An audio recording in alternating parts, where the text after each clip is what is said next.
انك بتكتشف الكارثه دي يوم الجواز. وللاسف خليني اقول لك على حقيقه مره، ان في شباب كتير جدا اتطلقت بسبب النقطه دي. يجي يوم الفرح يا معلم لما دخل شقته وبقى لوحده مع مراته بيعيش حياه جنسيه تعيسه.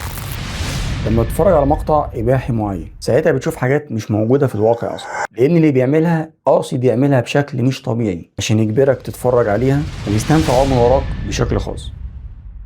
فاكر لما قلت لك في الحلقه اللي فاتت ان الاباحيه بتضيع الشهوه، وقلت لك ان هشرح ده بالتفصيل في الفيديو الجاي، او ده الفيديو اللي كان لازم تسمعه من زمان. دي نقطه محدش بيقولها، نقطه ممكن تغير حياتك الزوجيه كلها، نقطه هي السبب ان شباب كتير بيدخلوا الجواز وهم فاكرين نفسهم جاهزين، ولما الليله الكبيره بتيجي يكتشف فجاه ان في حاجه مكسوره مهمشه مش موجوده اصلا. ولا مش قصه رجوله ولا قصه ان مفيش رغبه، ولكن انت بوظت طبيعتك وبرمجت مخك غلط. قبل ما نكمل جاوبني على اللي انا هقول لك عليه. ليه في حياتك اليوميه اوقات بتحس ان شهوتك ضعفت؟ ليه بقيت بتعيش لحظات من اللامبالاه، او زي ما بنقول كده التعود؟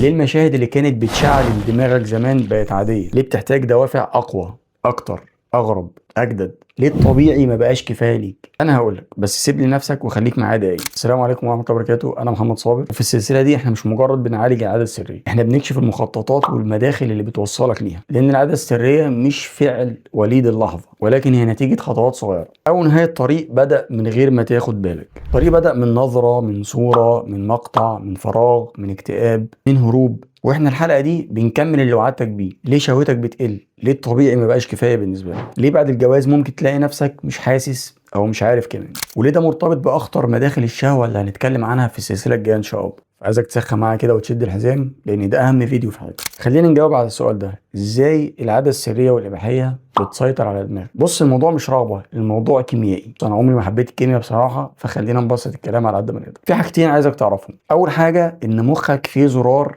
اسمه زرار المكافأة. الزرار ده وظيفته ببساطة انه يديك متعة لما تعمل حاجة تستحق المتعة، زي الاكل مثلا، او الرياضة، او تحقيق نجاح معين، او طموح في حياتك، او انك تعيش علاقة حقيقية وصحية مع زوجتك. تاني نقطة، في مادة في مخك اسمها الدوبامين، وهي المادة المسؤولة عن الشهوة، الحماس، الانجذاب، التركيز، الطاقة، الشعور بقيمتك. فانت لما بتقرب على العادة السرية انت مش بتدي مخك مكافأة، انت بالبلدي كده بتديله قنبلة دوبامين مرة واحدة، يعني كم كبير من المتعة، قنبلة ممكن تكون مش موجودة في الواقع اصلا. طيب ده بقى يعمل يا سيدي؟ ده مع الوقت بيأثر على افكارك وطبيعتك الجنسية، بيأثر على طموحك في العلاقة اللي هتكون بينك وبين زوجتك، كمان بيأثر على استجابتك للعلاقة نفسها ورغبتك فيها. خلينا اديك مثال بسيط. لما تتفرج على مقطع اباحي معين ساعتها بتشوف حاجات مش موجودة في الواقع اصلا، لان اللي بيعملها قاصد يعملها بشكل مش طبيعي عشان يجبرك تتفرج عليها ويستمتع من وراك بشكل خاص. مش بس كده، لا ده كمان عشان يضيعك ويضيع كل الشباب بشكل عام. لما تشوف مقطع في حاجه معينه وتكون متحمس ان انت تجربها وتلاقيها مش موجوده اصلا او حرام في الشرع، هنا بقى بتبدا الكارثه، لانك مش بتاخد دوبامين طبيعي، ولكن بتاخد جرعه مصطنعه اعلى من الطبيعه اللي ربنا خلقها. هيحصل الاتي: اولا المخ يقلل مستقبلات الدوبامين، مش هيفضل يديك نفس المتعه، وده بالتالي بيغير او بيأثر على بعض المشاعر. تاني حاجه، يخلي الطبيعي مش كفايه، يخلي الانسانه الحقيقيه شكلها، صوتها، القرب منها مش زي اللي في خيالك، فبالتالي تبدا تحس ان انت ما عندكش رغبه تقرب من زوجتك. ثلاثه، بيخلي عندك رغبه تجرب حاجات اقوى واغرب واكتر لحد ما توصل لمرحله ان شهوتك نفسها بتضعف.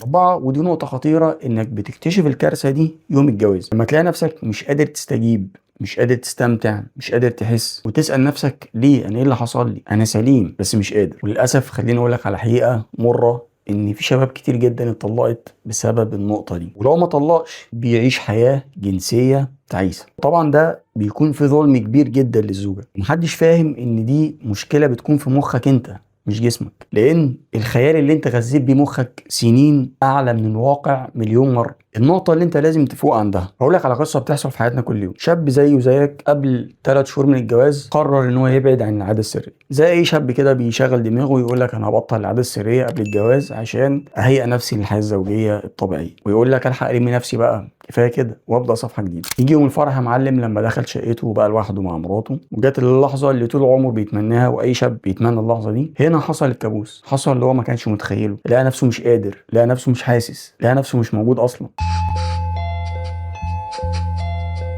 اوعى تكون مش فاهم انا اقصد ايه. حرفيا بيعيط من جواه، لان اللي كان بيشوفه سنين مش موجود في الدنيا. الشاب ده خرج من الليله دي مكسور، حاسس انه راجل ناقص، عنده مشكله، لكن الحقيقه هو مش ناقص، هو مش فاهم. مش انا قلت لك في الفيديو اللي فات اللي بيشوف الاباحيه كتير دماغه بتبطل تفرح بالحاجات الحقيقيه؟ طب يا عم محمد الحل ايه؟ انت سويتها في وشها خالص. قبل ما اقول لك على الحل خليني اقول لك الحقيقه اللي هتطمنك، عشان بس ما تقولش ان انا سويتها في وشك خالص. اللي اتكسر بيتصلح، مش في يوم ولا ليله ولا اسبوع، بس بيتصلح، والشهوه الطبيعيه بترجع، بس بالحلال وبصوره طبيعيه من غير بقى هوس ولا خوف ولا خجل. طب يا عم محمد جميل اللي انت طمنتنا، ازاي بقى نحل المشكله دي؟ رقم واحد، امنع كل المؤثرات. خلينا مثلا ناخد 14 يوم وهيكونوا هم دول اهم حاجه في حياتك. لازم تبعد فيهم عن كل المحفزات زي الصور، الفيديوهات، اللايفات، النظارات، الخيال، وهكذا. رقم اتنين، اقفل مداخل الشعب، وده الجزء اللي هفسره ان شاء الله في الحلقات الجايه، لانك عمرك ما هتبطل طالما طريقك للعاده مفتوح. فتاكد انك تعمل لايك واشتراك في القناه عشان تشوف الفيديوهات الجايه. رقم 3، اعاده ضبط الدوبامين، او بالبلدي كده رجع مخك لطبيعته، وده بيحصل بالرياضه، بالنوم المنتظم، بالحركه والنشاط، بالتركيز، بالقرب من الناس، ما تبقاش قاعد لوحدك. رابع نقطه وهي نقطه مهمه جدا، قلل الخيال الجنسي، وده جزء كبير جدا من المشكله، لان كل لحظه بتسرح فيها بخيالك بتفتح نار جواك. نقطه رقم 5، حب نفسك وما تلومهاش. انت غلطت ان انت سبت نفسك الفتره دي للعاده السريه واستسلمت ليها